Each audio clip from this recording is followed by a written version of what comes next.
She's only on film because she's related to the producers. Exactly. Okay, so... what's the day today? July... Today's the 28th, I believe, of July, 2016. 2016. So it's a week after the fact, but this is what happens when work schedules and all of this sort of collide, and we typically get together to go to the movies or whatever on a weekday. So the movie runs late. We got to wait about a week in order to do our review. This here is a review of Star Trek Beyond, which is the third film in the Abrams verse, sort of reboot, soft reboot, I guess you'd call it. Because it's trying to be canon with classic Trek and the other movie timeline. So they found a clever way to sort of have their cake and eat it too, which is we want to do a complete reboot and start over, new cast of actors, but we still want it to be Star Trek. We want to call it that and have all the trappings. How do we do that? And somebody came up with the brilliant idea, split timeline. That way we're not saying none of that ever happened. It's totally just over here where you can't see it anymore. But it didn't go away or nothing. So, so Beyond, I mention that because Beyond does some interesting things with what Abrams started with his reboot. Before we get to that, important disclosure. There's no way we can really talk about this movie without spoilers. So this is the big review. This is like yeah, about 3 or 4 years ago when we did the review of Into Darkness and told you everything. It's the same idea, and honestly, I'm figuring if you're even bothering to watch the opinion of two guys on the internet talking about this movie, you've probably already seen it. If you haven't, don't watch this until you have, because we're going to totally ruin the ending for you. Fair game there, full disclosure. To begin with, I know you already did a review, a little capsule review of the movie with your first impressions, but it's been a week, so have your opinions particularly matured like a fine wine? I went to a second showing. I went to the IMAX theater and saw it again at the local IMAX theater, in which there was this sort of odd guy talking about conspiracies and stuff, and he was being a little weird. And at one point, he didn't like the part where Sulu was gay. But yeah, an interesting. But it's 2016. But yeah, that's actually something we're probably going to touch on a little bit in our my take on it is probably different than the guy you were talking to. But yeah, it's interesting that even in 2016, there's still gay. He still always people, was. Oh my! Although what's totally fascinating is George Takei, who they made this. I don't know what we're talking about. And again, why are you watching this if you haven't seen the movie yet? Yeah, Sulu is revealed to be gay in this movie, which is a big deal for a number of reasons. One, because all throughout not only classic Trek but Next Generation up through Enterprise, it became more and more conspicuously absent that there were no gay, lesbian, transgender characters of any kind in what is supposed to be a progressive vision of a unified future where everybody who wants to achieve their goals can do so. And by all accounts, there was a lot of resistance from the top brass in charge at the time. To paraphrase, I think it was basically, oh hell no, we're not going there. Because it was, up until fairly recently, and we talked about this in our that as young teenagers we were homophobic because it was the 80s. I'd say we acted homophobic. We didn't actually know what in the hell we were even talking about. But we had this. They had this sort of vibe, even in like The Voyage Home from 1986. When Sulu goes San Francisco, I was born there, and he longingly looks at the camera. We just assumed because we were immature, Sulu must be gay. Yeah, and because he's from San Francisco. In flimsy defense, I will say this: I don't think, to my recollection, we never would say things like that with meanness, particularly. No, we were just like, as a matter of fact, more like, oh, that's taboo because it's the '80s. Let's go there, And LaForge, that character acted kind of gay in the first season. Yeah, in the first season. Well, everybody's performances were kind of peculiar in the first season. And Garrick was pretty clearly. I sort of thought he was going to be the first gay character because he was kind of camping it up. He was really going there, you know. And then I don't know. He was gay for Picard. I mean, there's been a lot of rumors. I don't know whether any of them are true or substantiated, but and why in the mirror universe were they? You know, the lesbians why? Because that's the evil universe, so it was safe for the social conservatives. That's kind of messed up. Yeah. Evil universe. But see, this is the thing. In this day and age, and in 2016 in particular, you know, we've had gay marriage in this country for a year, basically. And already a majority position across the board in America, except for maybe like really hardline evangelicals, is gay marriage is perfectly okay. So for them to make a gay character be in Star Trek, one, that's a huge deal right there, because it's pretty much the first one. Two, it's a main character. They didn't... and they don't make a big deal about it. He's just... They handle it extremely tastefully. I mean, it's a very progressive and positive depiction. It's not, you know, the camera doesn't zoom in all dramatic like, ooh, we went there. It's this little slice of life moment that happens, and it makes the characters richer and more real. And that's all it ever needed to be. Yeah, but But as far as, you know, making Sulu be gay, it's a big deal because this is the third movie. To say basically, oh yeah, he always was, it just never came up and it's not important, is a really, I think, very tasteful and advocating for on Trek Corps. Yeah, as Chimera. I think they handled it extremely well. What was really interesting to me was that the controversy, if you want to call it that, came from an unlikely source. Because here's the thing. One of the big reasons that Simon Pegg and company opted to just sort of casually reveal that Sulu is gay is because George Takei is gay and has been out about it for quite some time, and they thought, well, he plays Sulu for the millennials that don't know who that is. Original Sulu. If you're watching this review, I'm assuming you know who George Takei is. Yeah, the idea being, well, we'll honor George Takei and his legacy as a gay pioneer in the entertainment industry. And George Takei was the one who said, oh, that's not a good idea, you shouldn't do that.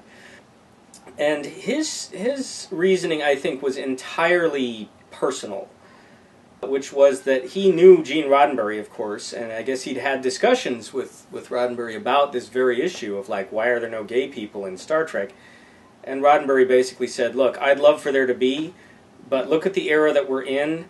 I had to fight tooth and nail just to get an African-American on the ship, and a Russian guy. There's no way, if I try to put a gay character on this show, we'll be canceled tomorrow. I can't do it. I'd love to, but, you know, and that's true. He wasn't caving. I mean, he was doing the best he could with what he had. But as far as George Takei was concerned, what this meant was, okay, so Sulu, you know, isn't gay, because Roddenberry said. And, you know, he's originated the character as an actor, so he, I'm sure, feels very strongly that, like, the character is as I played him. Except for that sword scene.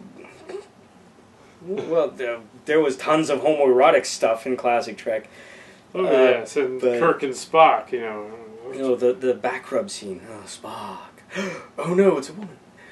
But, yeah, well, it was interesting that Takei was so vocal about it, but I guess Takei felt frustrated because he had offered what he thought was a compromise, which was, no, go ahead, do a gay character in the show, or in the movie, but just come up with a new one. And Simon Pegg respectfully, I think, handled it, which was to say, look, I love George Takei, I respect his opinion, but by doing that, by saying it's not any of the main characters, it's, oh, Ensign Gay over here, who we just introduced, is the same as introducing a token character, the gay one. And the whole point, as Pegg conceived of it, was, let's show that it's been one of the main characters throughout this whole series, and it doesn't matter. It's completely irrelevant who he happens to be married to and who he's in love with. Also a clever way of dealing with the idea that Sulu has a daughter. That's still canon, but she's adopted. Or, I don't know, maybe they found some futuristic way for two guys to, I don't know, petri dish up a daughter somehow. But I mean, it's still canon, and again, I think they handled it very tastefully. I thought it was a very warm and touching scene. I assume you talked about this. I'm just throwing in my 2 cents. Actually, I didn't mention. Oh, well, what is your opinion I didn't go into that detail. I had an 11-minute review. That was it. Oh. I went into the plot of the movie. I went into like what was going on, and without trying to give it away. And well, this is the spoiler edition. It's the spoiler edition, yeah. Well, I thought it was fine. I was one of the people that advocated for the LGBT community and stuff on the on Trek Core as one of the people, senior members of that blog that replaced Trek Web. The Trek Web had gone under, and everybody went over to Trek Core. So we all fled over to Trek Core. Everybody did, and they've been over there on that blog, and I have not been kicked off of it after 2.5 to 3 years. So I guess it's all right. You're doing something right then. But yeah. So, but yeah, I was just wondering how you felt about specifically the decision to make Sulu gay. Sulu gay. Yeah, I advocated for doing that and having gay characters to start the story. Okay, so Star Trek. Yeah, back to Beyond. Okay, so Beyond. But yeah, so you covered over the plot. What was your take on just sort of the general feel of the movie as it compares to how Abrams made his 2 films? Different director, Justin Lin, Fast and the Furious guy. Fast and the Furious brought back the dead lady ridiculously, but in that series. But I don't understand he didn't do the last one. He didn't do part 7. I gave up after I liked the first one, but the second one. Yeah, but I mean, would you say that like Beyond feels any different than like both of Abrams' movies kind of had his signature directorial style? This one, I would say, well, they did give up on the lens flares. Yeah, they certainly did that. They're both sort of action specialists. My personal take on it, I think what Lin brought to the party that was different than Abrams was more of an affection for the characters. And some of that's probably Simon Pegg's script as well. But what made actually the Fast and the Furious directors seem like a really good match is that those movies are all about extended family bonding through action. And that's pretty much what they were doing with Beyond. Is you know, what is the appeal of the cast of Star Trek is that they're an extended family. And so I think they actually kind of played into that kind of nicely. They felt, for the first time for me, like they actually had real chemistry together. Like these characters actually like each other and enjoy being on a mission together. That's how it was more like the Abrams, at least Into Darkness which was a fine action film, but it didn't need to be Khan. Excellent really, action scenes, but yeah, Khan was a mistake. It should have just been a heroine, an augment maybe from Khan's ship, but not Khan. What? Yeah, but that's another movie. That's a whole other rant. But it's like the way they did that, and to an extent, the 2009 movie actually had more personal development than Into Darkness. Yeah, I would agree. And then McCoy was making wisecracks and stuff. Perfect casting, by the way. I think the Carl Urban, who isn't even American. No, but he was born to play McCoy. Like DeForest Kelley playing McCoy. He channels it so beautifully. Space is disease and darkness wrapped in silence. I may throw up on you. Or in this one when he goes, well, at least it won't die alone. Spock beams away. Oh, yeah. Typical. That's not a spoiler. That's in the trailer. This is true. Actually, that was one thing I loved about this movie is, without going over the whole plot again, but the shtick is that, once again, they have to keep topping, like, banging up the Enterprise, so this time they blow it up. They blew the They literally decimated the ship. They completely blew the ship out of it. The saucer crashes, and so, like, okay, all of the cast is kind of scattered to the winds on this strange alien planet where nobody's ever been, which is nice to finally be somewhere they haven't been yet, exploring. But the script gave them all a great opportunity to pair up and then play off of each other. So for a big chunk of the movie, you've got Spock and McCoy sort of bantering, bickering, and bonding at the same time. Because Spock gets hurt. Yeah, and so Spock is injured, so he needs McCoy to sort of save him, and McCoy, is sort of playing off of each other really nicely. They just had great chemistry together. And the script was Zachary really... Quinto actually is gay. Yes, but not the character. Incidentally, he happens to be. Yes. I felt like, again, the script finally, for the first time, really started getting into...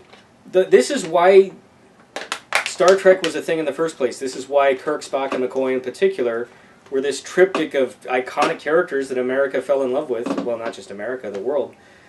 50 years they ago. had this chemistry and this sort of like, triptych of facets of humanity. Trifecta or whatever. Plus, just they were fun characters, and it was very funny to watch them play off of each other.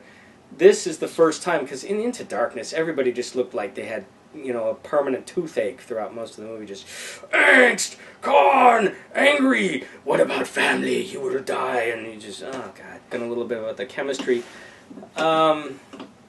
So who else was paired up in this movie? You had Kirk and Chekhov went back to the ship to see whether they could find the artifact and the ensign lady, and there was like a turncoat who was kind of obvious, and there was really obvious. The lady who looked kind of like a sea anemone, kind of. And then there was like another one that was a crewman, and she got killed.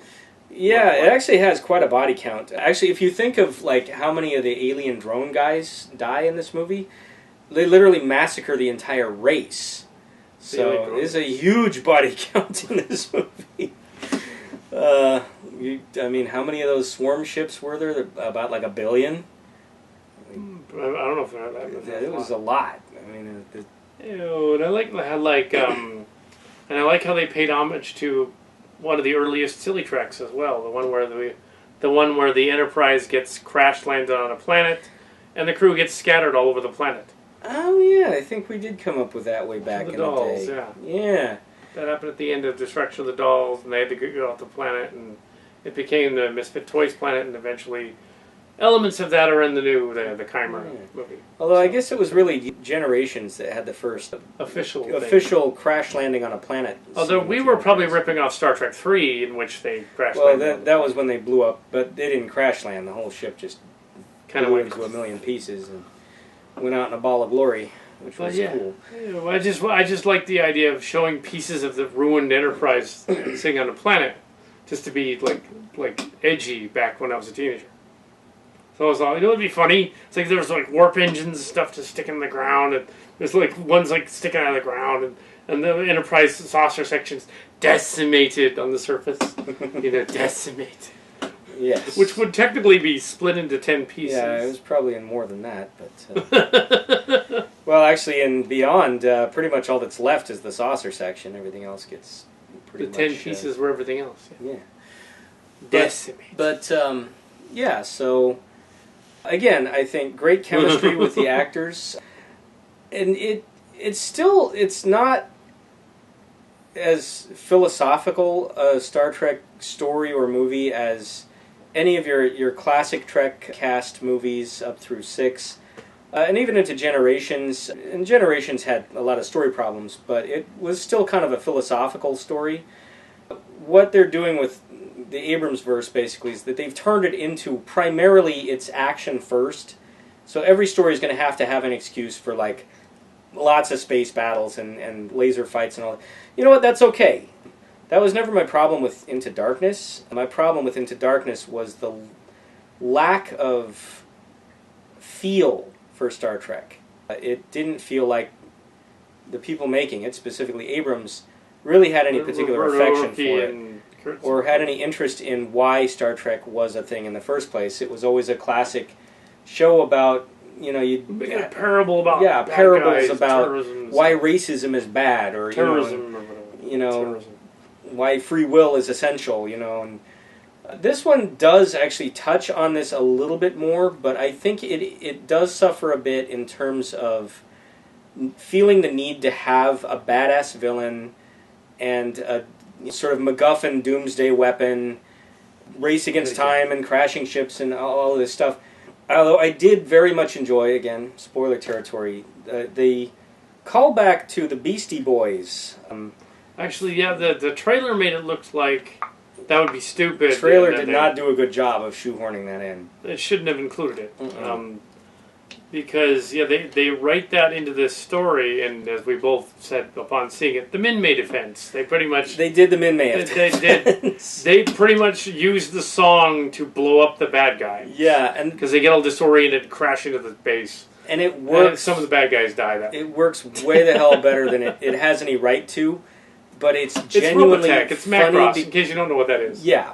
Macros. It works in Beyond as a not only a joke but a legitimately like fun and satisfying action scene. Delicate balancing act that they pull off, but they actually managed to make that work.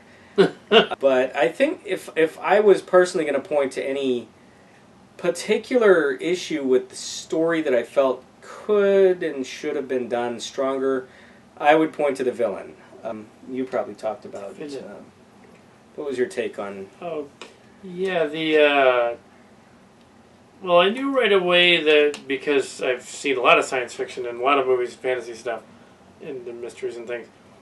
I knew that the villain had something to do with the Franklin ship. He was one of the crew, as you did. Yeah, because they make such a big point of panning over to the... Look, we have footage. Okay, we'll come back to that. We'll come back to that. The ship, where does it fit in the canon, the continuity, and all that? Mm. What was the guy? Captain Edison? He was the captain of the Franklin. He had a cool name, like Balthazar Edison or something. Yeah, it sounded kind of cool. So he had this interesting name, but... Man, like, what was your take on, like, him as a villain, like, in the movie, his motivation, and... Well, he plays Krau in the movie. And Krau probably was originally intended to be a Klingon, but they changed it. I'm guessing they're originally Orchi's... How do you pronounce his name? Orchi probably. Was probably planning, let's do a Klingon war story, and, you know... Klingon warrior on the planet. So, Kral, which sounds like a Klingon name, probably just became like, let's make him just be another kind of alien. Another alien. You know, looked like a Jem'Hadar. Actually, kind of did. And the alien swarm that he had were kind of like primitive Borg. They felt to me kind of like... well, they were like a Borg hive. Yeah, they had aliens that looked kind of like that DS9 a lot, you know, these sort of like, you know, disposable drone soldiers would show up and attack the base or whatever. Like the Jem'Hadar. And bug lizard guys. And the Xindi had bugs too. Yeah. It's kind of related to that. Like the Xindi got a hold of some Borg technology but didn't assimilate it that way. As such, I didn't feel like the villain army particularly had any personality. They were basically there to provide action. They were completely disposable. They died literally by the millions by the end of the movie. And they blew up the Enterprise. The shields didn't seem to work. Yeah, for whatever reason, their super badass alien tech was like mincemeat made mincemeat of the Enterprise. Attack of the ship. Again, because without that, you don't have your badass action scenes. When you get into it, the story basically says that there's this MacGuffin device. Once again, a super ultra weapon.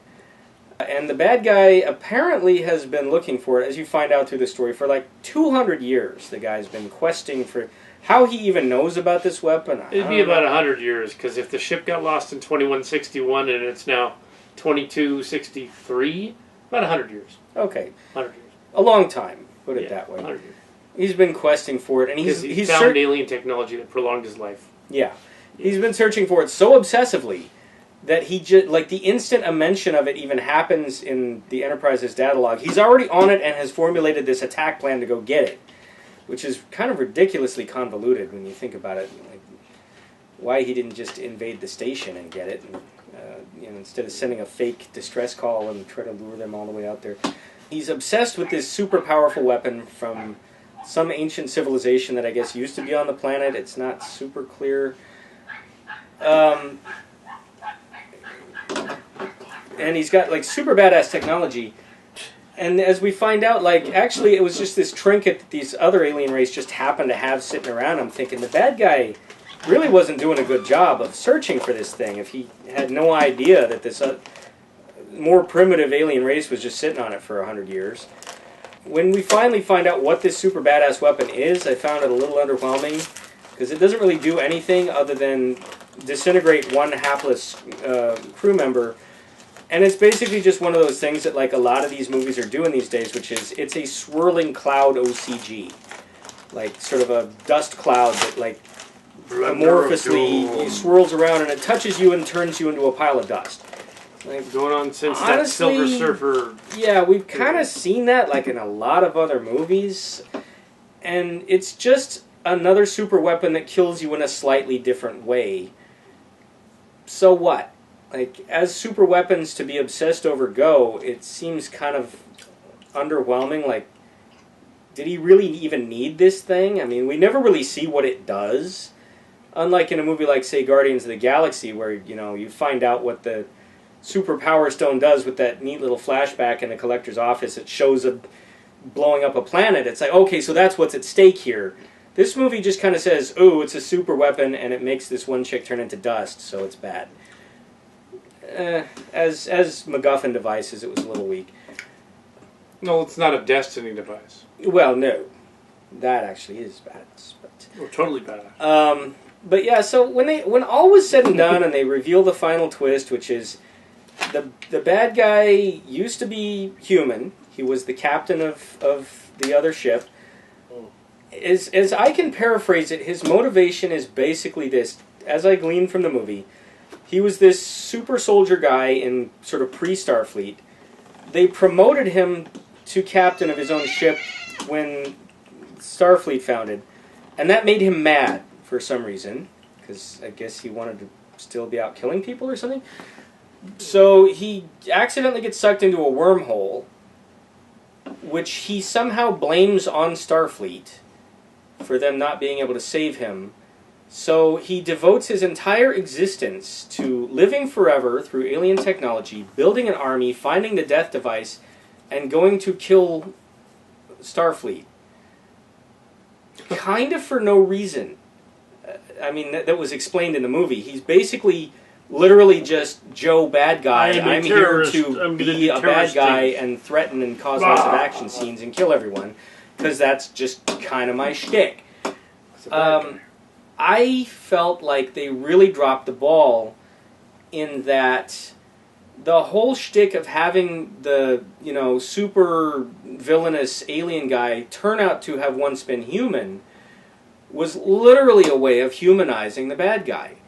And Star Trek has always been about the human element. It's always been about how humanity's nobility triumphs over its darker id. And I thought towards the end they were going to go more like the villain like sucks up some humanity energy from the alien device. Again, that's not explained either, how that works or how he knew about it and why he's using it to do what he's doing.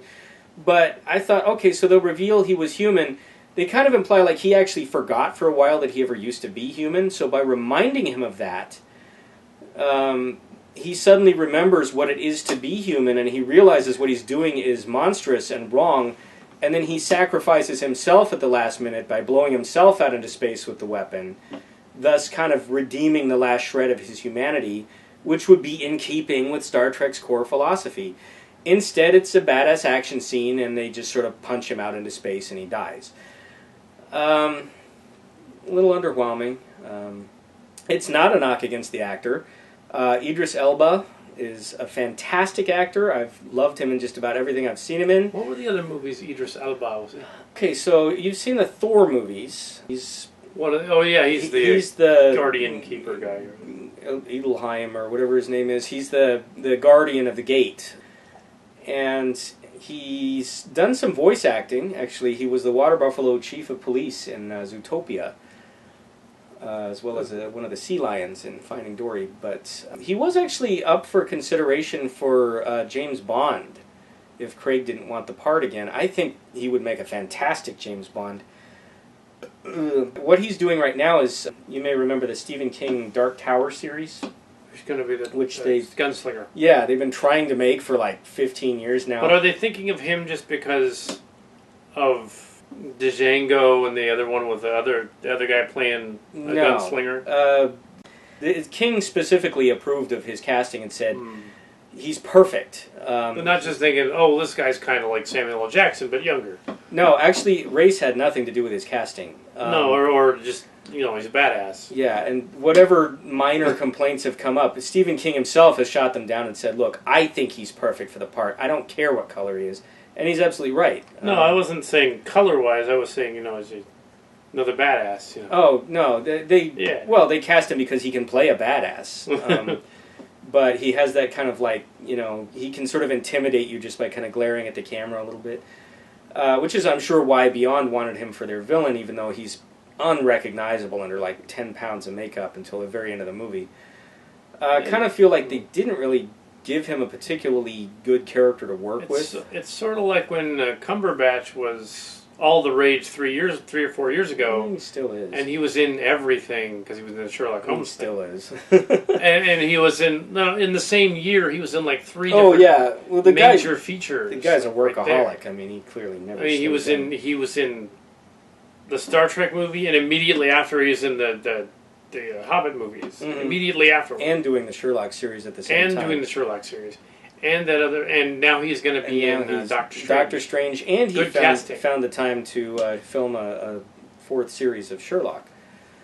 And Doctor Strange. And perfect casting for Doctor... Not so much for Khan, as we covered before, but... it could work as Doctor Strange. It's more like Doctor Fate, but that's okay. Should have been Benicio del Toro if they were going to cast for Khan.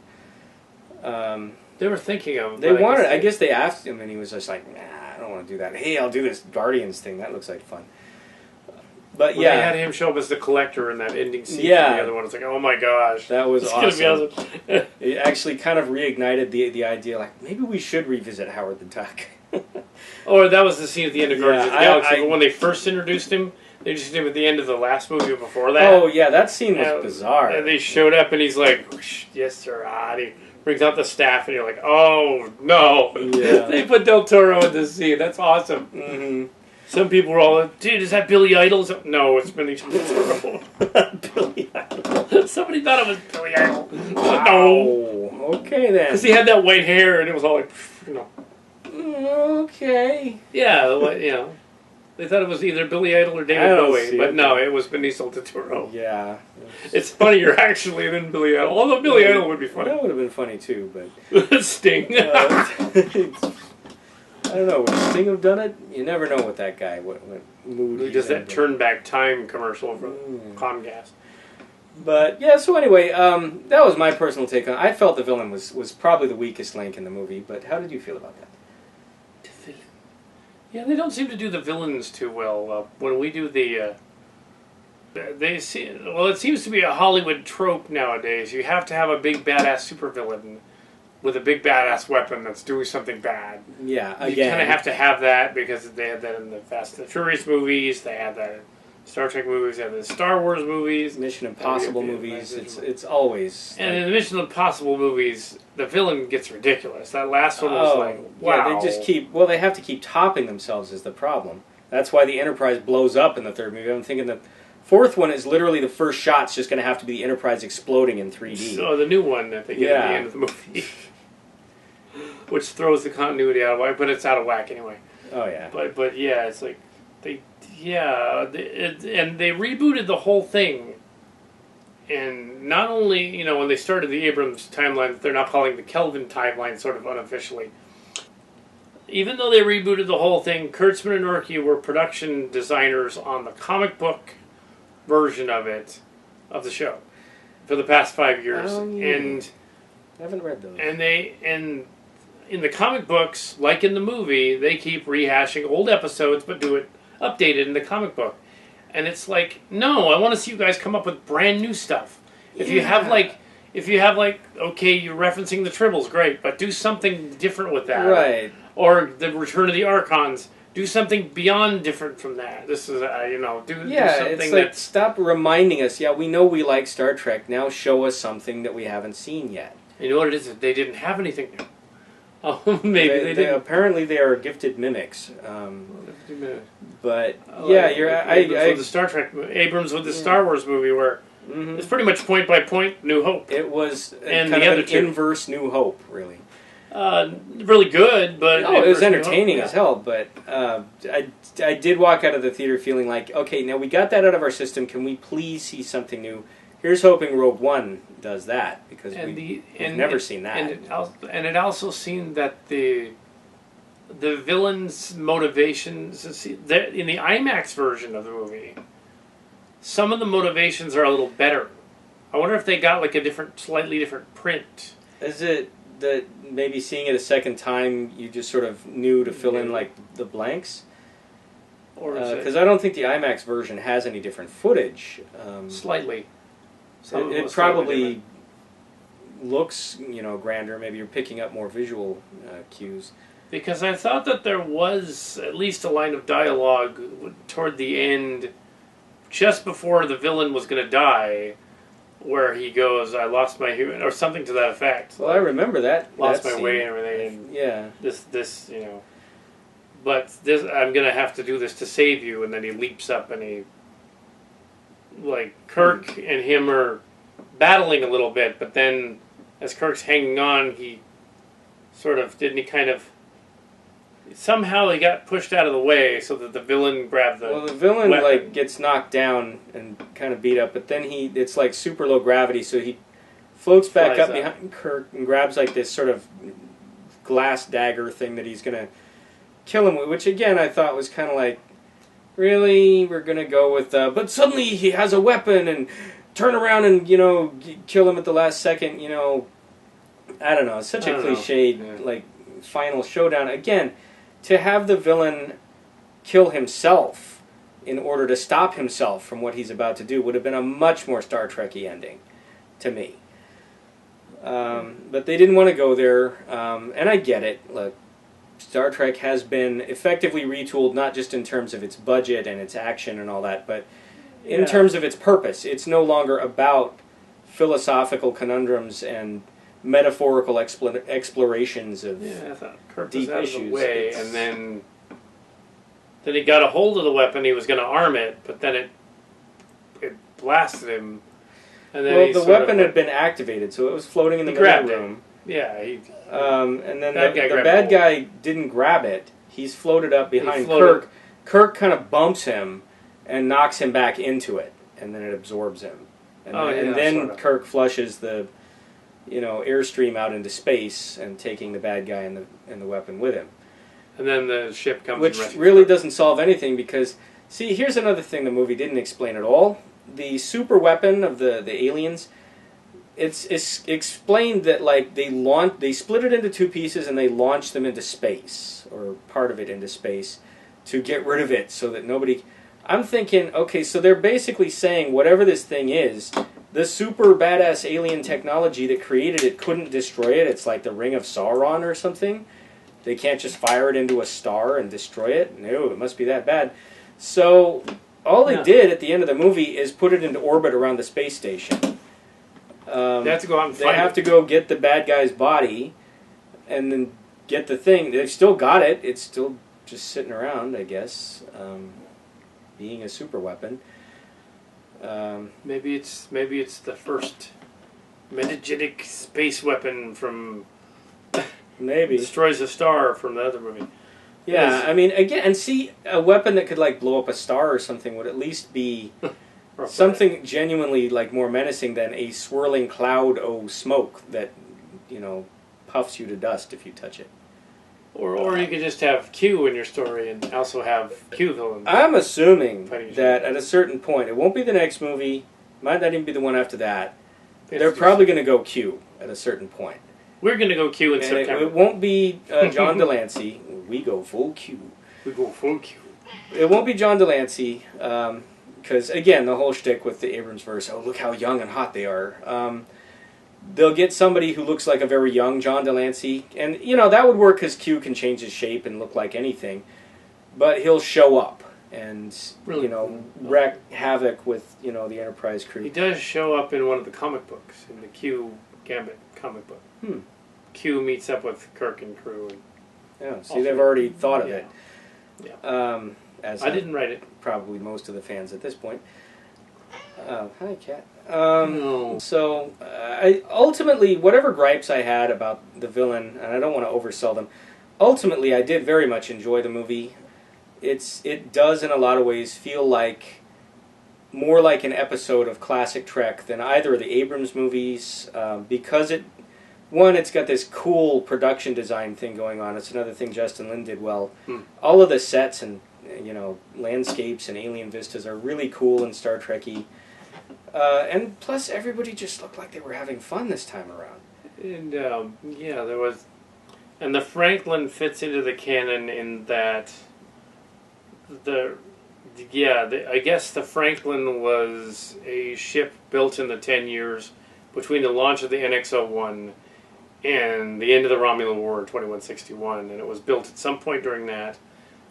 And the registry number doesn't matter, so everybody's trying like going online and going, how can it be 300 and have they built 300 of them or whatever? Doesn't matter. The registry numbers never mattered because, like, as they pointed out on the Trek Yards website, when they had the Battle of the Ultimate Computer episode, Star Trek geekdom going on, they had, because the studio, you know, the Constellation and the Excalibur, the other ships in that battle, they just got models and they just switched the numbers around. Mm. So they had like a 1071 ship and a 107 ship, and they, you know, they just did what they had because that's what they had back then. Sure. So the 1701 isn't necessarily the 700th ship in the Constitution class because there's a 1071 there. Mm. It's not necessarily 700. It's just numbers. And with Navy ships, they do that too.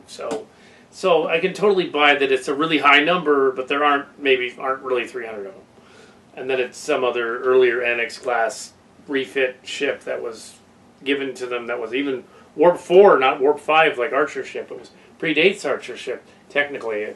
It's an earlier ship that they redid to make to sort of a proto-NX class, which is interesting. Which they might have screwed up, but I don't think they actually did. I think it's just an earlier one. And also... I'm actually a little lost at this point. I'm embarrassed the ship. to say. Yeah, I know. I don't know. I don't know the esoteric minutia of the yeah. Well, the ship. People were complaining about the number on the ship. I think I just lost some geek points. and it fits in the canon in that if it was an older ship that was basically given a new title and put out there, that's all. Yeah. So yeah, older ship. So it can be the same class and doesn't matter. Yeah. Given to the Mako guy.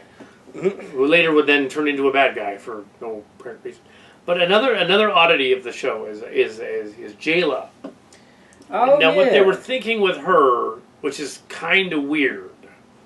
It is kind of weird. I don't know why they were, maybe because they loved these other movies. They wanted to emulate. They weren't emulating Guardians of the Galaxy exactly. They weren't. She wasn't the Guardians of the Galaxy lady. She was Jennifer Lawrence from the Hunger Games. She was Jayla, Jennifer Lawrence. Literally, that's what they were thinking. I don't know if that's literally what they were thinking, but not supposed to be. But the name sort of they were. Well, Simon Pegg's a kidder. You know, he could have been kidding, but he was. I'm not saying. No, it's not actually that weird a theory. It sounds completely ridiculous and hyperbolic, but apparently we want to have this ass-kicking lady character and stuff. And they were calling her like Jayla on the set, and eventually they just came weirder up. Things have happened. Like Shakari was Sean Connery, the guy who turned down the part, probably wisely. So I mean, who knows? I don't know. I hadn't heard that one, but she didn't look anything like her, didn't act anything like her. It was just the name. They wanted to steal the name Jennifer Lawrence for the character, and they're like, maybe they wanted to cast her originally, and she didn't want it. And she's like, no. That being said, I forget. I'm going to do that movie about the mop instead. I forget the actress's name who played Jayla, but she actually did a very good job. Sort of an interesting part, the sort of like. He likes that seat. She provided this sort of like insider perspective to what was going on the planet, but she also was an interesting character in her own right. Sort of damaged childhood and wants vengeance. Where does her planet come from? But not completely driven by it. She's actually much more pragmatic. She's just trying to stay alive, which you know what also appealing. That brings up another oddity in the story. You would think that guy that was an alien, knowing all that other facts that he knows, knowing all that other stuff, that he wants to get revenge on Starfleet, would know where he crashed his ship. Actually, good point. He would know exactly where he crashed his ship, and he'd know where she was. He'd be, she's out there. Not only that, hologram lady out there. The ship wasn't even hidden until she found it within her lifetime, and she's presumably not that old, and put like these holoprojectors all over it. Prior to that, for 100 years, that ship was just sitting out in the open. So he'd totally know. He would totally know where it was. You just say, I don't care about it anymore. I guess I like the minimalistic honeycomb sets, though. Those were neat. Oh yeah, the set design was awesome. We didn't really touch on it. The motorcycle scene makes sense in the movie. It actually does, and it's fun because it's playful. It's almost kind of like, yeah, they're sort of winking at you, like, you know, yeah, we're action guys. We're making an action movie here, but we're doing it. They were with, complaining, you know, and they were complaining about the CG at some of the motorcycle scenes. Some there were a couple of shots that were a little janky. However, when you look at the motorcycle scene, and I guess on one of the sets, I think it was the Stone Gremlins, and maybe Red Letter Media, what they weren't thinking was that they were hollow projecting the motorcycle. So the hollow projection may have been a little off. I guess you could give them that. I think it was more that some of those effects were kind of rushed. There was one shot that's tracking Chris Pine as he's rocketing down the, canyon on his bike, and it really looks cartoonish. And I don't think it was supposed to. I think they just, were doing the best with the budget and time constraint that they had. But anyway, I'm sure in and amongst editing all this down, we'll have a coherent, hopefully, and interesting review of Star Trek Beyond. Star Trek. Which I think the consensus between us is that it's a good movie. We liked it. I actually think of the three, it's my favorite of the Abrams verse films, which is interesting that it wasn't done specifically by Abrams. I think they needed a director with more affection for Star Trek, and I think we finally got that. So. Yeah, Orky's script was apparently not good. Apparently the original script that they got, Pegg says he never read it, but he said Paramount was worried that it was, quote, too Star Trek-y, which tells you where their priorities are, which is like, all right, we'll kind of honor the source, but we have to, reality of blockbuster filmmaking today, it has Paramount to be a said it certain was way. Too Star Trek-y. That's the what leaked Pegg versions that I had found of it indicated that it was actually too much a 9/11 parable. And it would have been stupid. That might not have been the version that Paramount had the problem with, or that particular problem. But he's a truther, so Orky. I keep wanting to pronounce his name wrong. His Twitter feed is a little odd, interesting.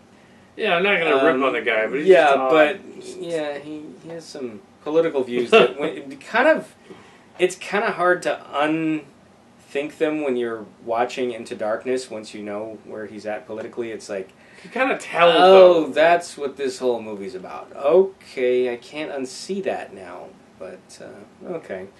I kind of got that vibe from Into Darkness as well. Yeah. Yet another reason why it's such a joyless movie. And although, no Federation Starfleet in the distant future, actually no military command group, even if it was quasi-military, would ever put all their admirals in a glass house. That's stupid. That would not happen. They wouldn't be that dumb. It would be, let's go to the top of this office building where there's glass all the way around and have a super secret meeting about where the bad guy went. It's like... And the glass of our we have transparent aluminum and stuff in this future, but let's make our windows just be the kind that you can totally shoot like they through. wanted them to go up there so they would all die. Apparently. And like I said, Khan's whole plan, he's supposed to be the mastermind of Star Trek in terms of villainy, and his whole plan was just one coincidence after the other. Like, I'm assuming they're going to do this, and they'll probably do this stupid thing, and then I could do this, and maybe this will happen, and then somehow I'll win. And Admiral RoboCop, as they said on... As they said on Red Letter Media. Admiral RoboCop shows it. But we already went over Into Darkness.